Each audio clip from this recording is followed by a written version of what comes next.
Hello everyone, it's Dane Olesen with another video for the Duchenne Exchange. I'm going to go back to my first principle that I had mentioned, my 10 principles to live by. This principle is don't fret over the things you cannot control.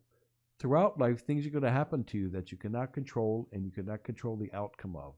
So you can't fret about these, you're just going to have to accept them and get over them in a positive way.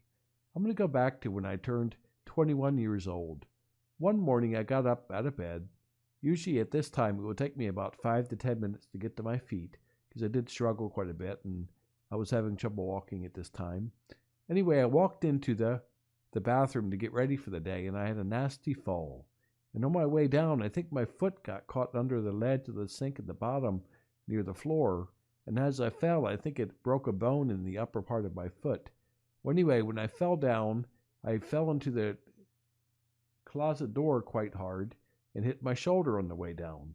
It made quite a loud noise, and my father came in and asked me if I was okay, and well, I was on the floor and I needed help up. So my father helped me up, helped me into the kitchen, and I tried to bear weight on my right foot, and I could not bear any weight on my foot. And I was like, oh no, what do I do now? I can't walk. I could barely walk at that time, so how am I going to walk with this? I can't use crutches. I can't have a cast on this foot.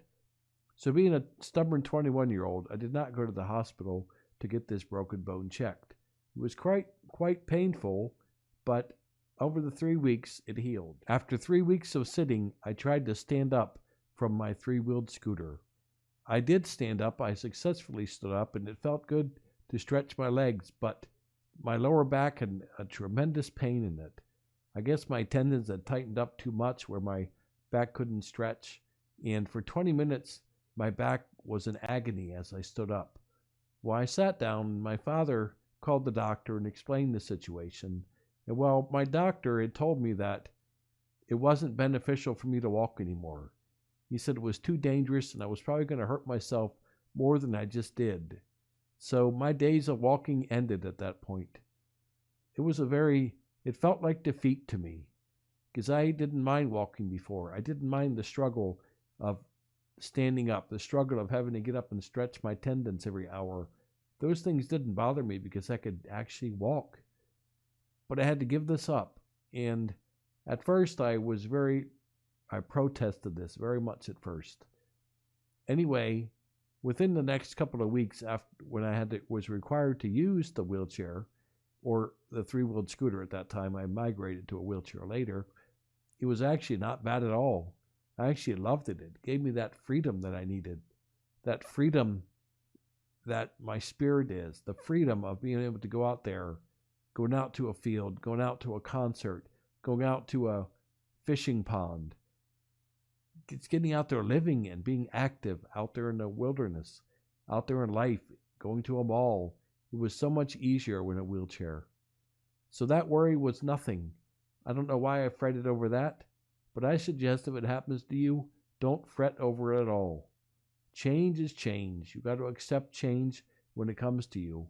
And being in a wheelchair is not bad at all. It gives you that mobility, gives you that sense of security where you don't have to worry about falling anymore.